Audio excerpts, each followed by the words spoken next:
네, 느헤미야 13번째 시간, 느헤미야 13장 저희들 말씀 같이 보겠습니다. 본문은 13장 29절부터 저희가 31절 마지막 절까지 세 절만 보겠습니다. 내 하나님이여, 그들이 제사장의 직분을 더럽히고 제사장의 직분과 레위 사람에 대한 언약을 어겼사오니 그들을 기억하옵소서. 내가 이와 같이 그들에게 이방 사람을 떠나게 하여 그들을 깨끗하게 하고 또 제사장과 레위 사람의 반열을 세워 각각 자기의 일을 맡게 하고 또 정한 기한에 나무와 처음 익은 것을 드리게 하였사오니 내 하나님이여, 나를 기억하사 복을 주옵소서. 아멘. 기도하겠습니다. 주님, 오늘도 느헤미야가 마지막 장을 남겨놓고 저희들이 있습니다. 하나님께서 허락하신 이 메시지, 하나님께서 허락하신 귀한 이 말씀들이 그들에게는 처절한 삶의 현장이었고 우리에게는 처절한 신앙의 현장 되게 도와주시옵소서. 이들이 목숨 걸고 성벽을 만들었던 그 몸부림처럼 여기 있는 성도들 또한 자신의 신앙을 세상으로부터 지키고자 성벽을 쌓아 올릴 수 있는 귀한 믿음의 자녀들 되게 하시고, 언제나 원수들과 이방인들에게 노략당하는 이스라엘이 그들 스스로를 하나님으로부터 오늘도 그 힘을 얻어서 보호하려고 하는 그 힘을 얻는 것처럼 오늘도 하나님으로부터 힘을 얻는 귀한 시간 되게 하여 주시옵소서. 감사하며 살아계신 예수와 이름으로 기도하였습니다. 아멘. 여러분, 지난 시간에 우리가 12장에 11장에 이렇게 얘기를 쭉 보면서 예루살렘 성에 사는 사람들에 관한 이야기들을 저희들이 좀 했었습니다. 아무나 예루살렘 성에 살지 않았고요. 제비를 뽑아서 10명 중 1명을 예루살렘 성에 살게 했었습니다. 그래서 예루살렘 성에 산다는 것은 내가 그동안 살았던 집도 직장도 다 내버려 두고 예루살렘 성으로 들어가야 되는 어려움들이 있었어요. 그죠? 그리고 또한 그것만이 아니라 예루살렘 성에 살기 때문에 원수들의 공격으로부터 타겟팅 될 수 있다는 것을 우리는 알았었습니다. 그럼에도 그 예루살렘 성에서 열심히 자기의 삶을 하나님께 영광 돌리며 살았던 사람들의 이야기들도 저희들이 봤어요. 그리고 나서 저희가 13장으로 넘어오는데요. 이 13장은 크게 두 부분으로 저희들이 말씀을 나누게 됩니다. 하나는 똑같은 개혁인데도요, 하나는 백성들에 의해서 자발적으로 이렇게 합시다라는 것이 있었고, 또 하나의 개혁은 느헤미야라는 정치적이고 종교적인 어떤 리더에 의해서 이렇게 합시다 했던 대목으로 나뉩니다. 그러니까 어쨌거나 두 가지의 케이스를 보더라도 우리가 함께 발견해야 되는 것은 뭐냐면 13장 1절에 이야기가 좀 나옵니다. 예, 그날 모세의 책을 낭독하여 백성에게 들렸는데 그 책에 기록하기를 암몬 사람과 모압 사람은 영원히 하나님의 총회에 들어오지 못하리니 이는 그들이 양식과 물로 이스라엘 자손을 영접하지 아니하고 도리어 발람에게 뇌물을 주어 저주하게 하였습니다. 그러나 우리 하나님이 그 저주를 돌이켜 복이 되게 하셨다 하였는지라. 백성들이요, 이 율법의 말씀을 읽었어요. 그래서 두루마리를 갖고 와서 쭉 말씀을 읽는데 모압과 암몬 사람들에 관한 이야기가 언제냐면 광야를 통과할 때의 이야기예요. 광야를 통과한다는 것은 즉 우리가 지금 예수님을 영접하고 살고 있는 인생의 시간과 같다라고 여러분 보시면 됩니다. 출애굽하는 거는 세상에서 내가 살다가 예수님을 믿는 그 순간 출애굽하는 거고요. 출애굽하는 과정 가운데 어린 양의 유월절 어린 양의 피가 그 가운데에 들어가 있는 사람, 문에 바른 피 안에 들어가서 사는 사람들은 저주가 하나님의 저주가 넘어가는 패스오버의 역사를 경험하게 되어서 살아난 거예요. 그러니까 예수님의 보혈로만 살아나게 하셨습니다.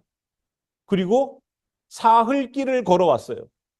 예수님이 십자가 지시고 무덤에 완전히 들어가 계시는 시간이 사흘이었었습니다.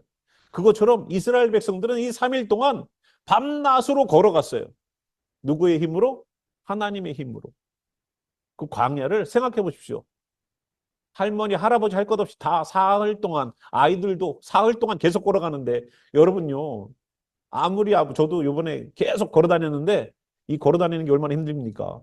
이 떼약볕에 걸어 다니는 게 얼마나 힘들어요. 그런데 사흘을 그렇게 갔는데 앞에 뭐가 있습니까? 홍해가 있습니다.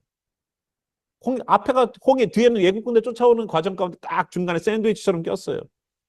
그럴 때 하나님께서 모세를 통하여 홍해를 건너가게 하시는 것을 침례라고 성경은 써놨습니다. 그래서 구원받은 성도가 침례를 받고 이제 성도의 삶을 살아가는 과정이 바로 광야예요. 그리고 광야가 끝나면 어디로 들어갑니까? 가나안으로 들어가죠. 그래서 홍해도 하나님이 물을 가르셔서 들어오게 하시는데 천국에 가나안 땅에 들어가는 것도 뭘로 들어가요? 홍해를 가른 것처럼 요단강을 갈라서 들어가게 하셔요. 그래서 첫 번째 그 길은 홍해는요. 모세가 탁 하나님의 명령으로 딱 지팡이를 쳐서 했더니 그게 쫙 갈라지는 것을 구원의 길이 보여서 간 길이에요. 그래서 예수님을 믿는다는 것은 예수님을 믿으면 구원받습니다 때문에 우리는 예수님을 믿을 수 있는 길을 보고 들어온 사람들입니다. 그런데 천국을 가는 건 달라요. 어떻게 다릅니까? 천국을 가는 건 요단강이 계속 흐르고 있어요. 요단강이요. 지금 이스라엘 가보시면 알지만 요단강이 폭이 좁은 데는요. 어린 아이도 펄짝 뛰어넘어서 넘어갈 수 있을 만한 거리래요. 어떤 데는. 그런 데를 얘기하는 게 아니잖아요.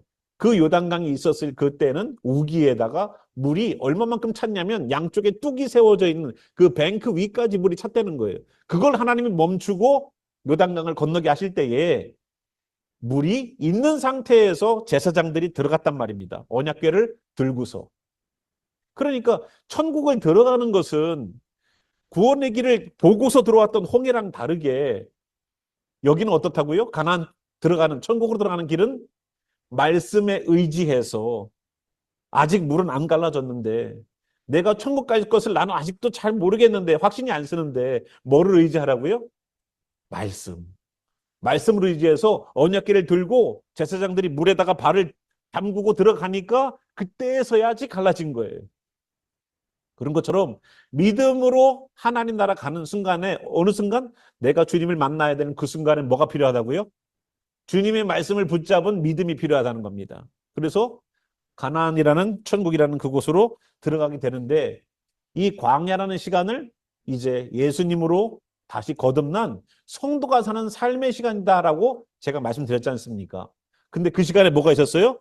모압과 암몬 족속들은 뒤에서 처져 있는 나이도 연로하고 어린아이처럼 힘들고 어려워서 빨리 쫓아가지 못하는 사람들이 뒤에 처지는 사람들을 와서 쳤어요.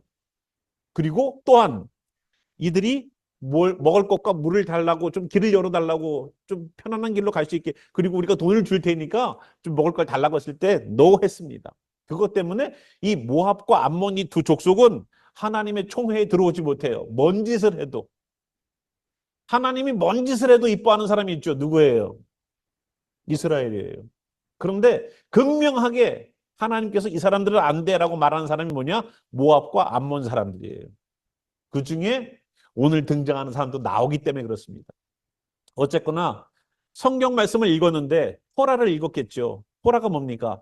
앞에 있는 5가지 책, 창세기, 출애굽기, 레위기, 민수기 하니까 민수기가 친구 이름 아니에요. 신명기. 5개의 책이 있는데 이걸 토라라고 불러요. 그래서 이 토라의 말씀들을 공부를 하고 있는 가운데에 뭐라고 되어 있느냐? 암몬과 모압 사람들은 하나님의 총회에 들어오지 못한다. 성경에 써놨네.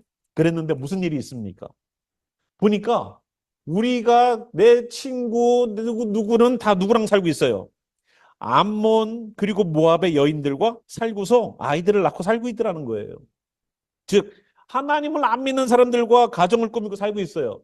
그런데 여기에 대해서 그들이 3절 보니까 이 율법을 듣고요. 그 또 곧 바로 움직였습니다.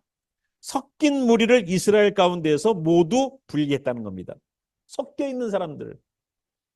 그러니까 암몬과 모압 여인을 아내로 맞아들여서 가정을 꾸미고 있는 사람들이 있었습니다. 그래서 섞인 무리라고 하는 거예요. 그들 가운데에서 그들을 모두 분리했대요.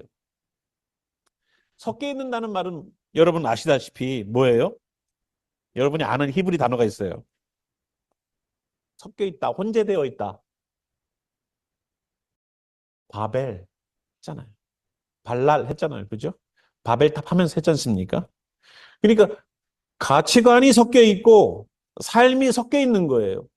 세상과 하나님의 것이 구별이 안 돼요. 구별이 안 돼. 구분이 안 돼요. 지금은 지금은 이것이 지금은 이것이 저에게 손수건이지만 만약에 이것이 집에 가서 저에게 행주로 쓰인다고 생각해 보세요. 여러분 이거 땀 닦으시겠어요? 나중에? 집에서 만약에 걸레로 쓰이는 거라고 생각해 보세요. 걸레로 쓰이는 것을 주일 대리 목사님이 깨끗이 빨아서 이거 손수건으로 쓰고 있다고 생각해 보세요.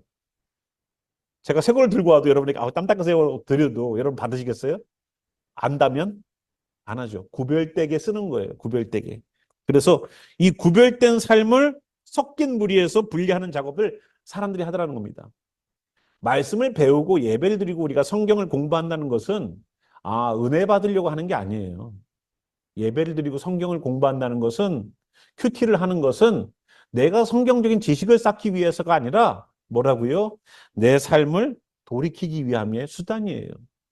내 삶이 바뀌지 않으면 말씀을 배우는 것은 아무런 의미가 없어요.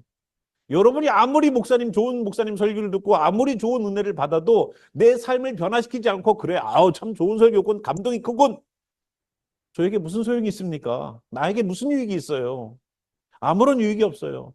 성도를 성도답게 만드는 데에 말씀의 목적이 있고 이유가 있습니다.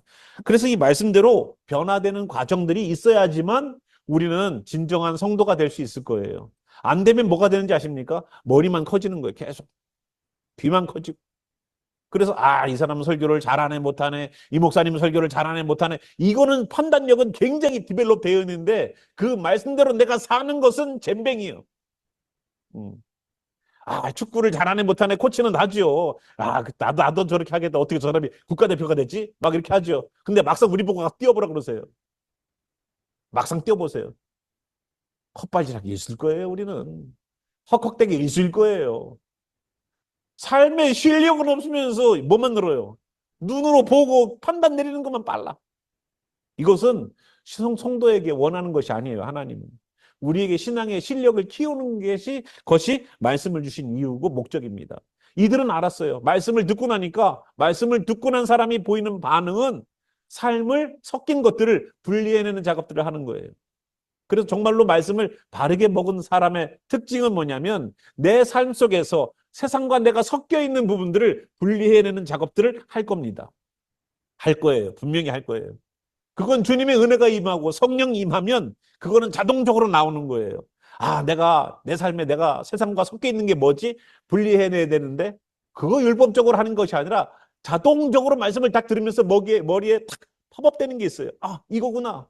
이거를 하나님이 원하시는구나 하라고 내가 분리해내야 되는 것을 알게 하세요. 누가? 성령님이. 나는 성령님으로 뜨겁지 않은데요? 뭐 뜨거워야지만 성령님이에요? 뜨거워지면 성령님이에요. 여러분 결혼하셔서 사시지만 지금도 뜨겁게 사랑하십니까? 아주 불이 붙어야 아주 그냥? 아니죠. 다른 불이 붙더라고요. 레이저를 쏘고 막 그냥 서로 잡아 죽일 듯이 그냥 다른 레이저를 쏘면 안 돼. 예? 그렇죠? 그런데 하나님 안에서 뜨거운 것만 성령이 아니에요. 성령은 냉철하게 가르쳐 주시기도 해요. 그래서 성도는 가슴은 뜨거워야 되고 머리는 냉철해야 돼요. 차가워야 돼. 그게 성도가 돼야 돼. 심령은 영혼을 보고서는 뜨거워야 돼. 그러나 말씀 앞에서는 냉철하게 내가 그 말씀대로 살려고 하는 냉철함이 있어야 돼요. 근데 이게 바뀌면 안 돼요. 바뀌면 안 돼. 가슴은 차가워. 영혼을 봐도 상관없어. 죽어가든 말든 지가 알아서 하는 거지 뭐. 근데 머리는 뜨거워. 그냥 판단하는 거예요. 말씀으로 뜨거워갖고 막 판단하는 거예요. 안 돼요. 이게 바뀌면 안 돼. 그래서 가슴은 뜨겁게 머리는 차갑게 주님 말씀 앞에서 개혁되시길 바랍니다. 그런데 여기는 백성들이 자발적으로 한 개혁이었었어요. 이제 느헤미야가 한 개혁이 나와요. 그 느헤미야가 한 개혁이 4절부터 나옵니다. 4절부터 첫 번째 개혁이 뭐냐면요. 성전을 개혁하는 거였었어요. 성전을. 첫 번째가 뭐냐면 이전에 4절부터 보겠습니다. 이전에 우리 하나님의 전을 방을 맡은 제사장 엘리야십이 있습니다. 그러니까 성전이 규모가 있는 건물이잖아요. 그러니까 성전에서 제사 드리는 것뿐만 아니라 방들이 있어서 거기에는 뭐 이것도 갖다 놓고 이것도 갖다 놓고 이것도 갖다 놓고 한단 말입니다. 그것을 맡은 제사장의 이름이 엘리야십이라는 사람이에요. 근데 이 엘리야십이 도비아라는 암몬 사람과 연락이 있었어요. 예전부터. 그랬는데 도비아를 위해서 한 큰 방을 만들었어요. 예, 큰 방을 만들어줬어요.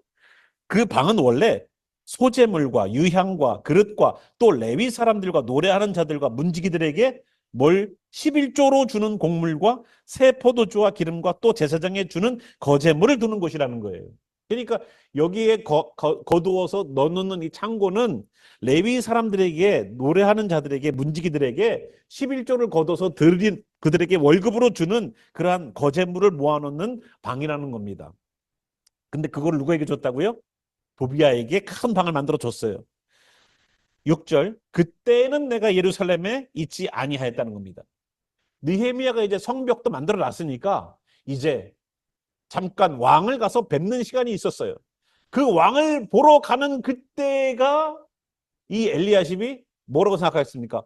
그래? 느헤미야는 예루살렘에 총독으로 왔어요. 총독입니다. 총독이 다시 본국으로 돌아가니까 뭐라고 생각했냐? 와도 다른 총독이 오겠지. 라고 생각하거나, 여기 성경 안 써놨어요. 우리 목사님이 그러더라 그러면 또 안 돼요, 또. 추측이에요. 나거나, 아, 느헤미야는 갔으니까 이제는 안 올 거야 라는 생각을 했는지 몰라요.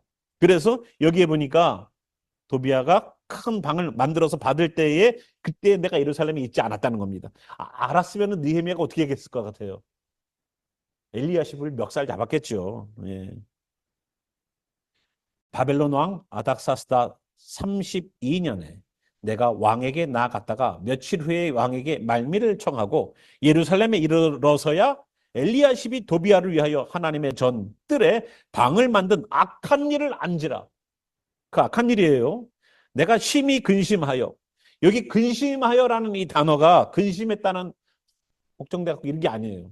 이게 뭐냐면 아주 그냥 괴로워서 슬펐다는 얘기예요. 괴로워서 슬펐다는 거예요. 왜? 하나님의 전에 방을 만들어서 그것도 암몬 사람에게 방을 줘? 그것 때문에 막 슬픈 거예요. 괴로운 거예요. 화나는 것에 어떤 다른 표현이 화나는 것이 아니에요. 하나님의 전이 그렇게 사용됐다는 것에 대한 괴로움이에요. 도비아의 세간을 그 방 밖으로 다 내어 던지고, 야, 느헤미야가 이 정도는 돼야 돼요. 막 다 세간을 내어 던져서 그냥 깨지든지 말든지 그냥 다 엎어버린 거예요. 예수님이 생각나지 않습니까? 성전을 정결하게 하는 예수님, 그들의 장사하는 사람들 상을 엎고, 예, 짐승을 내쫓고, 내가 심히 근심하여 그렇게 했다는 거예요. 느헤미야가. 명령하여 그 방을 정결하게 하고 하나님의 전의 그릇과 소재물과 유향을 다시 그리로 들여놓았다는 겁니다. 그러니까 성전을 정결하게 하는 것이 첫 번째였었어요. 가니까 도비아가 그 방을 차지하고 있는 거예요.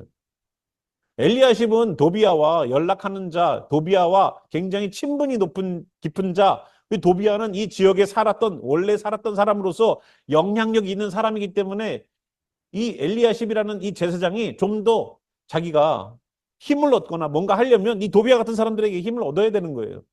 그렇기 때문에 이 사람들에게 자기가 할 수 있는 권한 안에 있는 하나님의 방들을 관리하는 자로서 방 하나를 큰 방을 따로 만들어서 그 사람에게 줬다는 겁니다. 근데 느헤미야는 이 사람 암몬 사람이거든요. 암몬 사람은 하나님의 회중에 들어오지도 못하는 사람인데 그 사람을 위해서 방을 내줘요. 그것도 개인을 위해서 개인 오피스를 하나님의 일을 위해 써야 되는 그것을 하나님을 위해 써야 되는 그것을 갖다가 사람을 위해서 방을 내준다고요? 여러분 만약에 우리가 성전을 짓건 뭐를 하건 거기가 예배 장소가 딱 돼야 되는데 물론 예배 장소도 있고 교육관도 있고 거기에 클래스룸도 다 있어야 될 거예요. 그런데 그 클래스룸이 사용되어 있는 거기에다가 누구를 위한 개인 오피스를 내준다 하면 뭐 어떤 생각이 들겠어요? 저는 그 목사님은 탄핵감이라고 봐요. 예, 아니에요? 여러분이 만약에 비즈니스를 하는데 교회에 방을 하나 주고 여기서 당신 비즈니스 하십시오. 당신 오피스로 쓰십시오. 그게 가당키나 하는 일입니까? 그러니까 느헤미야처럼 다 들어서 그냥 다 뒤집어 엎어버리는 거예요. 그래서 첫 번째 개혁은 성전의 개혁이었습니다. 두 번째 개혁 볼게요. 10절부터 보니까 10절부터 14절까지 보니까 두 번째 개혁. 내가 또 알아본즉 레위 사람들이 받을 몫을 주지 아니하였으므로 그 직무를 행하는 레위 사람들과 노래하는 자들이 각각 자기 밭으로 도망하였다는 거예요. 월급을 못 받으니까 밭에 가서 일을 해서 먹고 살아야 되니까 밭에 가서 일을 했던 거예요. 누가? 레위인들과 노래하는 사람들이. 근데 아까 위에 보니까 뭐라고 그래요? 성전에 할 때 이 사람들에게 줘야 되는 월급을 넣어놔야 되는 거제물을 넣어놔야 되는 그곳에 거제물은커녕 다른 사람 오피스로 줘버렸으니까 이런 일들은 더 일어나겠죠. 내가 모든 민장들을 꾸짖어 이르기를 하나님의 전이 어찌하여 버림받았느냐. 지난번에 뭐라고 그랬어요? 하나님의 전을 어떻게 한다고요? 비워두지 않겠다 얘기했잖아요. 그죠? 느헤미야가 개혁을 한 지가 10년에서 12년이에요. 느헤미야가 이 사람들과 함께 성벽을 짓고 하나님의 일들을 한 지가 10년과 12년인데 그동안 개혁되는 일들이 많이 있었음에도 불구하고 어떤 일이 벌어집니까? 또 돌아가잖아요. 또 옛날로 또 돌아간다고요. 내 삶에 개혁이 있었어도 은혜 받을 때는 하나님 나 이렇게 살겠습니다. 개혁이 있었어도 금방 또 돌아가. 금방. 느헤미야만 없으면 돌아가. 그래서 제가 걱정했던 게 그거예요. 휴가를 가야 되나 말아야 되나. 이 말씀을 읽고서 내가 휴가를 가야 되나 말아야 되나. 주님 이러면 안 돼요 우리 교회가 하면서. 휴가만 갔다 오면은 문제가 생기는 이 교회 느헤미야의 이야기를 보면서 저도 고민했어요. 걱정하지 마라. 그래서 밭으로 다 도망가니까 민장들을 데려다가 꾸짖었습니다. 12절 이에 온 유다가 곡식과 새 포도주와 기름의 11조를 가져다가 곳간에 드림으로 거기에다가 좋은 사람들을 세웠어요. 충직한 자들을 세웠습니다. 그래서 형제들에게 분배하는 직분을 맡겼어요. 14절 내 하나님이여 이 일로 말미암아 나를 기억하옵소서. 내 하나님의 전과 그 모든 직무를 위하여 내가 행한 선한 일을 도말하지 마옵소서라고 하나님께 기도해요. 느헤미야가 뭐 하나님의 일들을 해놓고서 하나님 나를 좀 기억해 달라는 거예요. 오늘 제목이 뭡니까? 나를 기억하옵소서. 그렇잖아요. 너무 생생내는 거 아니에요, 느헤미야? 뭐 해놓고서 하나님 나를 기억하소서. 이거 뭐 해놓고 오늘 3번 나를 기억해 달라고 그래요. 3번. 나를 좀 기억해 달라고. 근데 저는 그렇게 생각해요. 이거는 생색이 아니라 여러분 하나님 앞에 정말로 나를 기억해 달라는 나중에 우리가 말씀 나누겠지만 기억해 달라는 그 간절함이 묻어나야 되는 거예요. 그래서 하나님 이 일 때문에 나를 기억해 주세요 라고 하나님의 일을 한 것 때문에 나를 기억해 달라는 일을 기억해 달라는 것이 아니라 나를 기억해 달라는 거예요. 나를. 내가 개혁이 있을지라도 내가 큰 일을 했을지라도 뭐가 필요하다? 나를 기억해 주심이 필요하다는 거예요. 그래서 두 번째 개혁은 바로 물질적인 부분들에 대한 개혁이었었어요. 자, 세 번째 개혁을 저희들이 볼게요. 세 번째는 안식일에 대한 개혁이에요. 15절부터 저희가 22절까지 보면은요. 어떤 사람은요. 안식일에 어떻게 했냐? 15절 보니까 내가 본즉 유다에서 어떤 사람이 안식일에 술틀을 밟고 곡식단을 나귀의 시로 운반하며 포도주와 포도와 무화과와 여러 가지 짐을 지고 안식일에 예루살렘에 들어와서 음식물을 팔기로 그날에 내가 경계하였고 또 두로 사람 이방인입니다. 예루살렘에 살며 물고기와 각양 물건을 가져다가 안식일에 예루살렘에서도 유다 자손에게 팔기로 내가 유다의 모든 귀인들을 꾸짖어 그들에게 이르기를 너희가 어찌 이 악을 행하여 안식일을 범하느냐? 안식일을 범하는 거 무섭게 생각하잖아요, 유대인들이. 근데 점점 흐려지는 거 보이시죠? 18절 너희 조상들이 이같이 행하지 아니하였느냐? 이것 때문에 그래서 우리 하나님이 이 모든 재앙을 우리와 이 성읍에 내리신 것이 아니냐. 그럼에도 불구하고 너희가 안식일을 범하여 진노가 이스라엘에게 더욱 심하게 임하도록 하는도다. 지금 이 안식일 안 지키는 것 때문에 하나님이 정결하게 했지 않습니까? 안식일 안 지키는 것 때문에. 여러분 그 이스라엘 백성들이 포로로 몇 년간 잡혀가 있었습니까? 70년이죠. 70년이 어떻게 계산됐었어요? 70년이 어떻게 계산됐었어요? 안식년을 지켜야 되는 그 안식년에도 안식을 안 지켰죠. 그러니까 안식년 안 지키는 그 텀 한 번을 1년으로 계산을 해서 490년간 안 지켜진 그 안식년을 안 지킨 그것을 하나님이 쫙 모아서 70년을 정해 놓으신 거예요. 그러니까 하나님의 그 벌을 내리심도 인간이 잘못한 것에 대한 소급이에요. 하나님은 돈이든 시간이든 우리가 웨이스트하는 게 있잖아요. 그걸 소급하십니다. 뭐로든 가져가세요. 뭐로든 가져가세요. 하나님은 정확하신 하나님이니까. 아까도 봤잖아요. 유다인들에게 어떻게 했습니까? 이 사람들이 그동안 레위인들에 대해서 정확하게 안 했습니까? 정확하게 안 했죠. 그런데 이 사람들이 뭐라고 그랬어요? 그것을 나중에 유다 백성들이 곡식과 새 포도주를 그리고 기름을 가져다가 곡간에다 들여서 레위인들이 이제는 월급을 받고 일할 수 있도록 했다는 거 아닙니까? 그 전에 했는데 대충 했다는 거예요. 대충.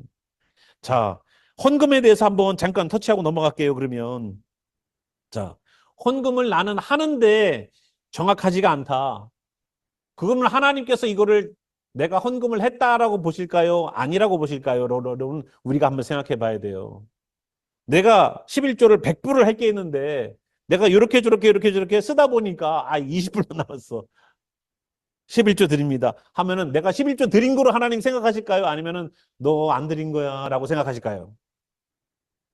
예. 다 안 하면 뭐라 그래요?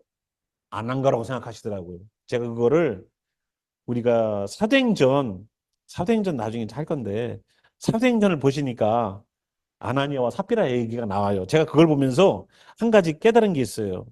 자, 5장입니다. 사도행전 5장에 보니까 아나니아라는 사람이 있습니다. 그의 아내 이름은 삽비라예요. 더불어 소유를 팔았습니다. 이것을 왜 자기 소유를 팔았냐면은 그 위에 사도행전 4장의 36절, 37절 보면은요. 이 아나니아와 삽비라가 이런 사람을 보고 배워야 되겠구나라고 좋은 신앙의 모습을 보여준 사람이 사도행전 4장 36절과 37절에 있어요. 그 사람이 누군지 한번 볼까요? 4장 36절 사도행전입니다. 급으로에서 난 레위족 사람이 있으니 이 사람은 요셉이라.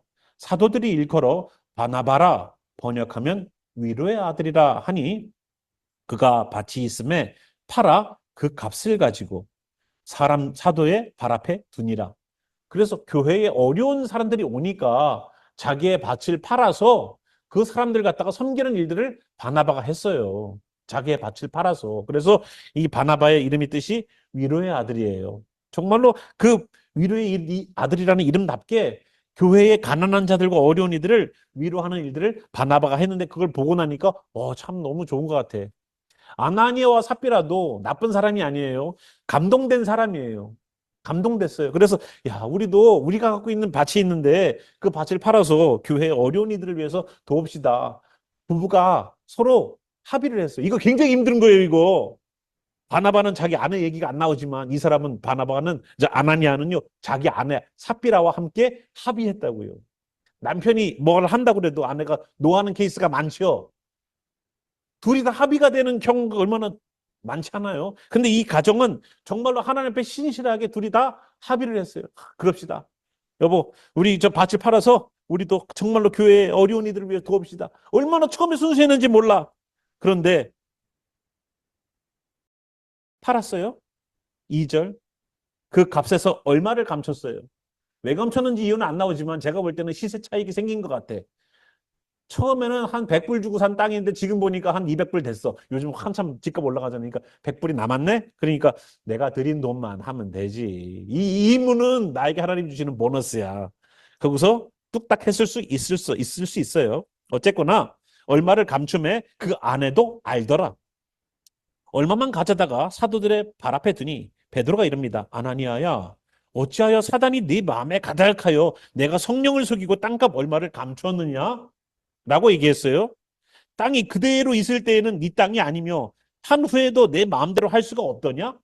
그 땅이 네 건데 팔고 못하는 거 다 네 건데 네가 그렇게 네 마음대로 할 수 없는 그 땅이더니 네 돈이 네 돈이 아니구나 라는 뜻이에요. 어찌하여 이 일을 내 마음에 두었느냐? 사람에게 거짓말하는 것이 아니요 하나님께로다. 그러니까 이 돈을 숨기고 나머지만 드린 것이 베드로를 속이고 사도를 속이고 제자들을 속인 게 아니라 하나님을 속였대요. 아나니아가 이 말을 듣고 엎드려져 혼이 떠나니 이 일을 듣는 사람이 다 크게 두려워하더라. 젊은 사람들이 일어나서 시신을 싸서 메고 나가 장사하니라.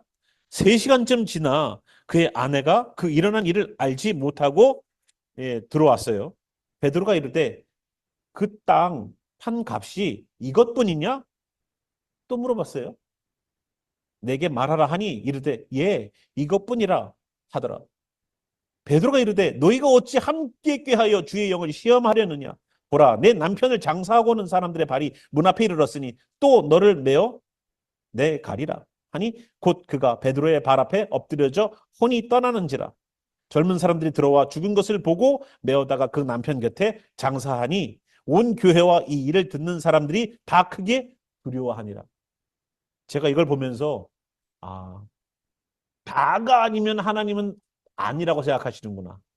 다가 아니면 정확하게 내가 100불이면 100불 딱 안 하면 안 했다고 생각하시는구나. 하나님은. 하나님 그래도 이 사람들이 밭을 팔아서 교회를 위해서 쓰는데 하나님 긍휼히 봐주시면 좋잖아요. 그래도 이 헌신이 있고 수고가 있는데 그 마음 받으시잖아요. 하나님. 우리는 이런 마음이에요. 그죠? 근데 성경은 안 그렇더라고요. 일부분만 들여서 온전하지 않은 것은 안 했다고 보더라고요. 하나님이. 온전하지 않은 뭐다? 안 했다고 보더라고요. 저는 여러분들이 알려드리는 거예요. 뭐 찔리라고 하는 말이 아니에요. 우리가 배우자고요. 그래서 여기 있는 레위 사람들도 노래하는 사람들도 문지기들도 받아야 될 녹을 못 받은 이유가 뭐예요? 안 드렸어요. 사람들이. 똑바로만 드리면은 그들에게 드려줘서 하나님께 온전하게 제사 드릴 수 있는데 그걸 안 했다고요. 그리고 안식일 날로 넘어왔는데도 계속 그들은 자기의 수입이 되는 일들, 수익이 되는 일들을 열심히 하고 있어요. 그러니까 두로 사람조차도 그렇게 했다는 겁니다. 이 안식일을 범하는 문제가 되어서 결국은 사람들에게 느헤미야가 얘기해야 되는 일이 됐었다는 것을 보게 됩니다. 19절 안식일 전 예루살렘 성문이 어두워 갈 때에 내가 성문을 닫고 안식일이 지나기 전에는 열지 말라. 안식일 동안에는 아예 예루살렘 성을 출입을 못하게 해버린 거예요. 나를 따르는 종자 며칠 성문마다 세워 안식일에는 아무 짐도 들어오지 못하게 하였으므로 장사꾼들과 각양 물건 파는 자들이 한두 번 예루살렘 성 밖에서 잠으로 내가 그들에게 경계하여 이르기를 너희가 어찌하여 성 밑에서 자느냐 다시 이같이 하면 내가 잡으리라 하였더니 그 후에는 안식일에 그들이 다시 오지 아니하였느니라. 왜 장사치들이 예루살렘 성 밑에 있을까요? 왜? 물건 살려고. 여러분 성문을 걸어 잠그면 못 살 것 같아요 우리가? 안 해보셨어요? 여러분 군대 철책으로다가 다 꽁꽁꽁꽁 싸매놓으면요 우리가 외부의 음식을 많이 못할 것 같습니까? 군인들이? 개구멍으로 다 해요. 그 구멍가게 아저씨한테 얘기해갖고 맨날 몇 시에 만납시다 해갖고 우리가 돈을 줄 테니까 거기 철책 너머로다가 물건 주십시오 그러면 줘요. 맘만 먹으면 다 한다니까요 우리는. 이 사람들도 그걸 알았던 거예요. 그러니까 예루살렘 성문은 잠겨 있어서 못하지만 자 두레박을 내리시오. 물건을 담아주면 우리가 돈을 주겠습니다. 서로가 하는 거예요. 돈을 내려서 주면은 거기서 이제 해준 거예요. 어떻게 해서든 팔고 살고 한다니까요. 문만 걸어 잠근다고 되는 게 아니에요. 여러분 TV를 안 보겠어 하고서 TV를 꺼보세요. 그러면 TV 안 봐요? 이거로 보고 있더라고. 하면 한다니까요. 하면 한다고요. 사람이 그래서요. 정말로 마음을 돌이키기 전에는요. 수단과 방법을 가리지 않고 목적을 이룰 수 있는 존재라는 것을 우리는 잘 알아요. 22절 내가 또 레위 사람들에게 몸을 정결하게 하고 와서 성문을 지켜서 안식일을 거룩하게 하라 하였느니라. 내 하나님이여 나를 위하여 이 일도 기억하옵소서. 주의 크신 은혜대로 나를 아끼시옵소서. 또 여기서 나를 기억해달래요. 안식일을 정결하게 하는 일들을 위해서 했는데 내가 나를 기억해달라는 거예요. 자, 안식일을 개혁했어요. 또 마지막 개혁이 나오는데 그것이 뭐냐면 23절부터 31절 상반절까지 나오는 이야기인데 바로 통혼에 관한 이야기예요. 그때 내가 또 본즉 뭐 볼 게 이렇게 많은지 보는 데마다 그냥 건수가 잡혀 그냥. 유다 사람이 아스돗과 암몬과 모압 여인을 맞아 아내로 맞았는데 그들의 자녀가 아스돗 방언을 절반쯤은 하여도 유다 방언은 못하니 그 하는 말이 각 족속의 방언이므로 내가 그들을 책망하고 저주하며 그들 중 몇 사람을 때리고 그들의 머리털을 뽑고 이르되 너희는 너희 딸을 그들의 아들들에게 주지 말고 너희 아들들이나 너희를 위하여 그들의 딸 데려오지 아니하겠다고 하나님을 가리켜 맹세하라 하고 또 이르기를 옛적에 예루살렘 이스라엘 왕 솔로몬이 이 일로 범죄하지 아니하였느냐. 그는 많은 나라 중에 비길 왕이 없이 하나님의 사랑을 입은 자라. 하나님이 그를 왕으로 삼아 온 이스라엘을 다스리게 하였으나 이방 여인이 그를 범죄하게 하였나니 너희가 이방 여인을 아내로 맞아 이 모든 큰 악을 행하여 우리 하나님께 범죄하는 것을 우리가 어찌 용납하겠느냐. 솔로몬이 아무리 전 세계에서 제일 가는 왕일지라도 뭐 때문에 망했습니까? 뭐 때문에 망했어요? 이방 여인 때문에 망했어요. 솔로몬이 죽고 나니까 나라는 두동강이 돼버려요. 그거로 끝났습니까? 북왕국 이스라엘은 아수리에 의해서 망하고 남왕국 유다는 바벨론에 의해서 망해요. 이것이 하나님의 사람들이 걷지 않는 경우에 앞으로 벌어질 일들이에요. 그래서 그 자녀들을 보니까 이방 여인들과 결혼한 사람들의 자녀를 보니까 유다 방언을 못해, 유다 말을 못해요. 어머니 나라 말은 해. 아이가 보통 어머니의 어떠한 언어를 배우지 않습니까? 그죠? 먼저 많이 못 보는 아빠의 말을 배우지 않잖아요. 근데 아이들이 엄마의 말을 먼저 배우는데 엄마의 언어를 먼저 배우는 거예요. 그러니까 이 아이들이 유다 방언을 못해요. 반은. 왜 이것이 문제가 되느냐? 왜 문제가 될까요? 교육이 안 돼요. 이스라엘의 교육은 어머니 아버지가 교과서 하다가 공부를 가르치는 게 아니라 하나님의 율법의 말씀을 가르치는 거였었어요. 그러려면 히브리어를 알아야 되는데 히브리어를 몰라요. 그러면 교육이 되겠습니까? 신명기에 보면은 내 말씀을 가르쳐라라고 쉐마라고 돼 있는데 근데 안 한단 말이에요. 그러니까 이것이 문제가 되니까 말씀을 계속 배워나가는 그 대대손손 배워나가는 게 필요한데 그거를 못하게 되는 경우가 생기니까 그것이 느헤미야가 분개하는 일이 되는 겁니다. 그리고 또 모압 여인, 암몬 여인을 택했지 않습니까? 이 통혼에 관한 문제는 에스라에서도 지적됐던 얘기예요. 아시죠?